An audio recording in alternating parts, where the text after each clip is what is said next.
merci d'avoir choisi Radio J pour démarrer votre journée. Et nous retrouvons à présent l'histoire des Juifs de France avec un tout nouveau numéro concocté par notre ami Christophe Dard. Et Christophe, nous ouvrons la dernière partie de notre portrait de René Goscinny. Né dans une famille juive à Paris, on le rappelle, en 1926, il a beaucoup voyagé dans sa jeunesse.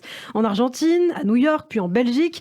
Et à partir de la seconde moitié des années 50, avec le petit Nicolas, Lucky Luke, puis surtout Astérix et Is No Good, Goscinny se fait un nom dans la bande dessinée. À partir de 1963, il prend les rênes de la rédaction de Pilote et Christophe, Astérix, qu'il a donc créé avec son complice Albert Uderzo, devient un véritable phénomène de société. Et à tel point que le très sérieux hebdomadaire L'Express utilise ce terme de phénomène en 1966 à l'occasion de la sortie d'Astérix chez les Bretons. Il faut dire que chaque BD d'Astérix, c'est un événement. Le million d'exemplaires est dépassé. Les aventures du plus célèbre des Gaulois cartonnent également en dessin animé au cinéma. Astérix est également apprécié par le président de la République, et oui, en personne, en 1968, à l'Olympia, pendant un entracte, un ministre du général de Gaulle, François Missoff, interpelle René Goscinny et lui raconte que lors d'un conseil des ministres, le chef de l'État avait appelé chacun de ses ministres par le nom d'un personnage des aventures d'Astérix. Et si l'action d'Astérix se déroule au temps de la Gaule romaine, avec ce village d'irréductibles qui résiste à l'envahisseur, Goscinny et Uderzo s'inspirent en fait de l'actualité. Astérix aux Jeux Olympiques en 1968 fait référence aux JO d'été de cette année-là à Mexico. Astérix en Hispanie, c'est une parodie en quelque sorte de l'Espagne des années 60, envahie par les touristes en été, mais actualité ou pas, la trame de préparation des Astérix demande une préparation importante, comme Goscinny le racontait en 1967. Par exemple, nous décidons de faire un épisode qui se passe, mettons, en Grande-Bretagne. Oui. Eh bien, à ce moment-là, je commence à réunir toute la documentation, tous les livres où il est question des Bretons, de l'invasion de César en Bretagne à cette époque. Je relis d'ailleurs assez régulièrement les commentaires sur la guerre des Gaules.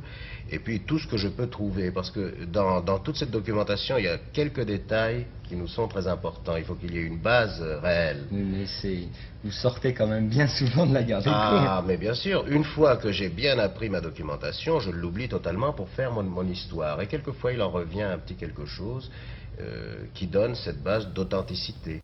René Goscinny, Archivina de 1967. Mais Astérix, héros populaire, entraînera aussi finalement de vives critiques contre son scénariste Goscinny, qui est qualifié par certains de chauvin et même de xénophobe. Et oui, ce qui vaudra avec colère cette réponse de Goscinny: je n'accepte pas, moi raciste, alors qu'une bonne partie de ma famille a terminé dans les fours des camps de concentration.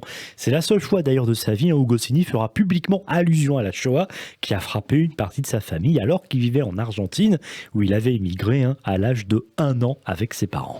Lors des événements de mai 1968, René Goscinny est bousculé à la tête de Pilote, dont il est l'un des fondateurs. Il est convoqué par des journalistes de la rédaction et traité de suppôt de patronat. Goscinny, marqué par cet épisode, est écœuré. Il songe même à arrêter carrément la bande dessinée. Il trouve injuste d'avoir été traité de la sorte alors qu'il a lancé la carrière de ces mêmes dessinateurs. Ces soubresauts à la rédaction inspireront d'ailleurs l'album d'Astérix, La Zizanie. Goscinny qui prend donc du recul à la tête de Pilote, qui s'adresse d'ailleurs désormais à un lectorat plus âgé. Une nouvelle génération arrive, Claire Bretéché, Jean-Marc Reiser, Gottlieb, mais une autre aussi qui quitte Pilote pour fonder un autre journal, L'Écho des Savanes. Comme la fin d'une époque, finalement, Astérix et Lucky Luke quittent les colonnes de Pilote en 1973 et l'année suivante, c'est Goscinny qui fait ses valises. Goscinny, Uderzo et l'éditeur Dargaud créent cette même année, 1974, les studios Idéfix. Cette structure de production est une première dans le monde du dessin animé français et embauche près de 50 salariés. Et c'est de là que va sortir en 1976 le dessin animé Les 12 travaux d'Astérix, troisième dessin animé de la série après Astérix le Gaulois en 1964, qui avait été produit à l'insu d'Uderzo et Goscinny, et ces derniers n'avaient d'ailleurs pas été emballés par le résultat final, puis Astérix et Cléopâtre en 1968. Il faut préciser que Goscinny, accaparé par son travail pour Pilote, a toujours rêvé de travailler dans le cinéma depuis sa jeunesse. Il a été marqué dans son enfance notamment par Buster Keaton, Laurel et Hardy et Charlie Chaplin. Et d'ailleurs Goscinny qui va écrire notamment le scénario du film Le Viager, réalisé en 1972 par un ami de longue date de Goscinny, Pierre Tchernia, fils d'ailleurs d'un immigré juif ukrainien. Alors l'histoire du Viager, je ne sais pas si vous l'avez déjà vu, il Anna, ce film. Jamais vu. Alors, il faut vraiment que vous le voyez, vous allez bien rire. C'est celle en fait d'un vieil homme à la santé fragile, Louis Martinet, joué par Michel Serrault, à qui son médecin, Léon Galipeau, interprété par Michel Galabru, ne donne pas plus de 2 ans à vivre. Alors, le vieil homme décide de vendre en viager sa maison à Saint-Tropez, dont l'acheteur n'est autre que le frère du médecin. Mais les choses ne vont pas vraiment se passer comme prévu. Plein d'humour noir, Le Viager, c'est un gros succès au box-office avec plus de 2 millions d'entrées. Et oui, ce qui est quand même énorme à l'époque. Alors Goscinny travaille aussi toujours sur Lucky Luke avec Maurice, qui lui aussi est devenu un dessin animé au cinéma avec Daisy Town, gros succès dans les salles en 1971. Et toujours à sa table de travail, fumant cigarette sur cigarette, Goscinny a également écrit le livret d'un opéra bouffe, Trafalgar, et il a de nombreux projets, il n'en manque pas, notamment un nouveau Lucky Luke au cinéma, La Balade des Dalton, et puis une 24e aventure d'Astérix avec Uderzo, Astérix chez les Belges.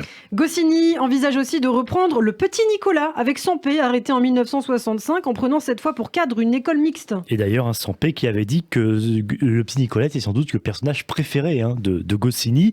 Et en 1977, cette fois, c'est un contentieux. Il en a quand même eu souvent dans sa carrière, un contentieux qui oppose Goscinny et Dargaud, c'est l'éditeur qui avait quand même racheté Pilote en 1960 et puis édité les albums d'Astérix et Dino Good et participé à la création des studios Idéfix. Le conflit concerne notamment la gestion des droits étrangers d'Astérix. Goscinny, qui comme autant, souvenez-vous de la WordPress 20 ans plus tôt, se bat toujours pour que les auteurs de bandes dessinées bénéficient du fruit de leur travail et soient reconnus comme tels, envisage alors la création d'une maison d'auto-édition. Cette même année 1977, en août précisément, Goscinny se rend pour la première fois de sa vie en Israël, au mur occidental à Jérusalem. Exactement, et sa fille, Anne, alors âgée de 9 ans, dira plus tard: pour la première fois de ma vie, j'ai vu mon père porter la kippa et écrire un petit mot qu'il a placé dans le mur. Il m'a dit: j'ai demandé que maman et toi soyez toujours en bonne santé. Ironie du sort, 2 mois plus tard, en octobre 77, Goscinny fait un infarctus en portant les valises de son frère à Roissy. Il se fait prescrire un traitement médical et un régime sévère avec arrêt du tabac. Et quelques semaines plus tard, le 5 novembre, il se rend chez un cardiologue pour se livrer à une épreuve d'effort sur un vélo d'appartement. Et c'est au cours de cet effort physique que René Goscinny sent une douleur au bras gauche, mais le médecin lui dit de continuer à pédaler. Il est finalement victime d'une nouvelle crise cardiaque. Elle lui est cette fois fatale. René Goscinny meurt à l'âge de 51 ans. Inhumé d'abord au cimetière du Montparnasse à Paris, René Goscinny est enterré dans un second temps au carré juif du cimetière du Château à Nice, selon la volonté de sa fille Anne, qui est depuis la gardienne de sa mémoire, à l'origine notamment d'un institut René Goscinny fondé en 2015. Avec plus de 500 millions d'albums vendus à travers le monde, traduits en 150 langues, près de 2000 personnages créés, et bien sûr une série phare, Astérix, Goscinny semble n'avoir jamais disparu. Ces personnages existent toujours, repris par d'autres scénaristes, au cinéma, en dessin animé. Astérix, le Petit Nicolas, Lucky Luke ont toujours autant de succès. Et puis un prix, d'ailleurs, René Goscinny du meilleur scénario est attribué chaque année par le Festival d'Angoulême. C'est le haut lieu, bien sûr, de la bande dessinée, un 9e art qui doit aujourd'hui encore beaucoup, c'est certain, à Goscinny. Eh bien, merci beaucoup Christophe pour ce portrait très complet de René Goscinny et à très vite pour un nouveau numéro de l'Histoire des Juifs de France.